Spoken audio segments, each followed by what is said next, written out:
ക്രിസ്തയേശുവിൻ്റെ നാമത്തിൽ ഏവർക്കും സ്നേഹവന്ദനം.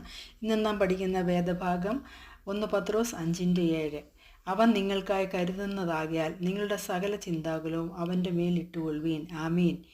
ഈ വചനം ബൈബിളിൻ്റെ ഒരു പ്രധാന വാക്യമാണ്. ക്രിസ്ത്യൻ വിശ്വാസികൾക്ക് ആശ്വാസവും ശാന്തതയും നൽകുന്നു.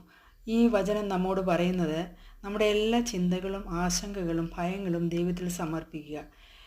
കാരണം അവൻ നമ്മുടെയൊക്കെ വീണ്ടെടുപ്പുകാരനാണ്. അവൻ നമ്മെ കരുതുന്നവനാണ്. നമുക്ക് എന്ത് നന്മയെന്ന് നമ്മുടെ കർത്താവിന് അറിയാം. ഇതൊരു ആശ്വാസകരമായ സന്ദേശമാണ്. പ്രത്യേകിച്ച് നമ്മുടെ ജീവിതത്തിൽ പ്രശ്നങ്ങൾ നേരിടുമ്പോൾ നാം ഒറ്റയ്ക്കല്ല, നമ്മുടെ ദൈവം കൂടെ ഉണ്ടെന്നുള്ള ഒരു പ്രത്യാശ.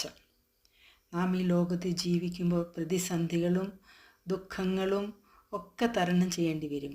അപ്പോൾ നമുക്ക് ഈ വാക്യം ഓർക്കാം, കർത്താവിൽ പ്രത്യാശ വെക്കാം. അതിന് ദൈവം നമ്മെ ഓരോരുത്തരെയും സഹായിക്കട്ടെ.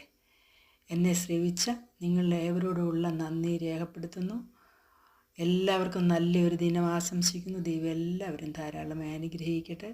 Please like, share and subscribe my channel. എല്ലാവരും സപ്പോർട്ട് ചെയ്യുമെന്ന് വിശ്വസിക്കുന്നു. Thank you so much guys. Thank you.